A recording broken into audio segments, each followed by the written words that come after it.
Oh, hi. I'm Monaco. I want to show you a couple oxidation reduction electrochemical cell kind of stuff. I showed you the one electrochemical cell that takes a chemical reaction and produces electricity. Here we go. I did a whole video on this. This one's making 1.6 volts. This is like 4 or 5 days later, by the way. Still producing electricity. If I pull the salt bridge out, ions can't travel and complete the circuit, so the electricity stops flowing. This is a magnesium strip, that's a copper strip, and this is a chemical reaction that is going spontaneously. So that's why it's making electricity. Today's focus, though, is the exact opposite, the electrolytic cells. This is like a power supply. You might have seen it in some, torture movies or something like that, but this is straight up from like the 60s or 70s. When I turn it on, I can adjust the amount of volts that I put out. So this is like a industrial adjustable battery. First thing I want to show you is an electrolytic reaction that's going to occur inside of this beaker. I've got here a piece of copper metal, and I have here a piece of zinc metal. Okay, it's been reacting with the electrolyte in this beaker, which is a strong base, producing zinc ions in the solution. You can't see them because they're invisible. But when I put the two reactants together, come here, looking on over the top, is anything happening? No. Why?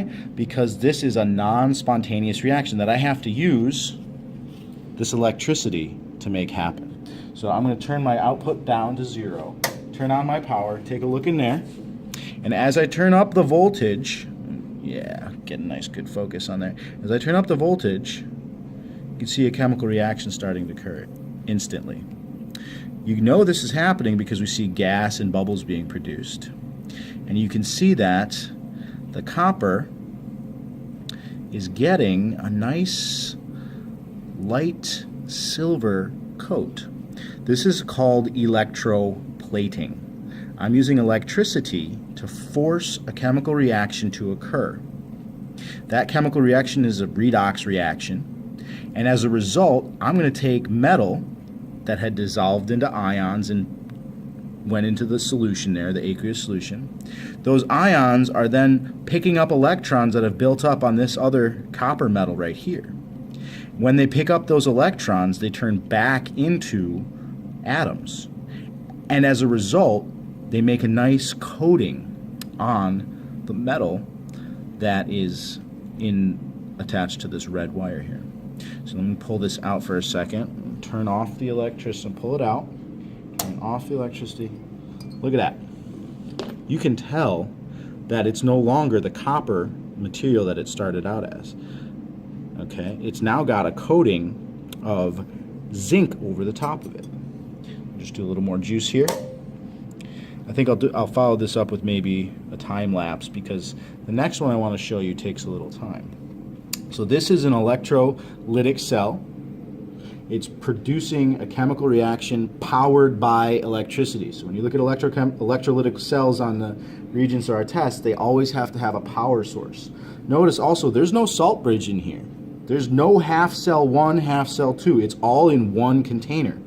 This, on the industrial level, is really important because we can take an expensive metal like gold or silver and plate it over a less expensive metal like iron or zinc or tin, and you've got what? Gold-plated jewelry or silverware or whatever, and you get the nice look without any of the cost. Okay, we could then take this, and if we melted the two metals together, we'd get an alloy, a homogeneous mixture of metals called brass. Let me disconnect those electrodes, though, and show you the Hoffman apparatus. That's this big thing in orange. Okay, the Hoffman apparatus was named after a guy named Hoffman, obviously. And what it is doing, it's going to do the same electrolytic reaction. I just had to adjust my leads here. I've got my little alligator clips, positive and negative terminals. Okay, the anode and cathode here are both made out of the same metal. You can't really tell if you zoom in right here, miss. We've got little tiny metal strip. You see that little tiny metal strip right there? It's the same on both sides. Okay, so it's made out of platinum. It's It's actually a very expensive type of metal, so it's very thin and very valuable. When I turn on the power here, power's on, but my voltage output is 0, so there's no electricity coming into the Hoffman apparatus right now. When I turn up the voltage, you see here, reaction starts to occur. One side is much more productive than the other. What we have here is an electrolyte solution, so we've got some type of salt in here allowing the water to conduct electricity. And at the top, we're going to be collecting those gases that are produced. Now, water is the main ingredient here, and that's formula is H2O. And so H2O, one side is going to produce hydrogen, and one side is going to produce oxygen. So there should be twice as much hydrogen as oxygen when all is said and done. I'm going to let this thing run for a little while so that I can show you how much gas is produced and what we can do with that gas. This is the type of machine that we can use to turn water into breathable oxygen. So it's really important to folks on submarines and stuff. And also really important because you can make hydrogen gas. And hydrogen gas can be used as a fuel source in both fuel cells, rocket fuels. You're looking at the device that will allow our men and women that travel to Mars to make enough fuel to come home.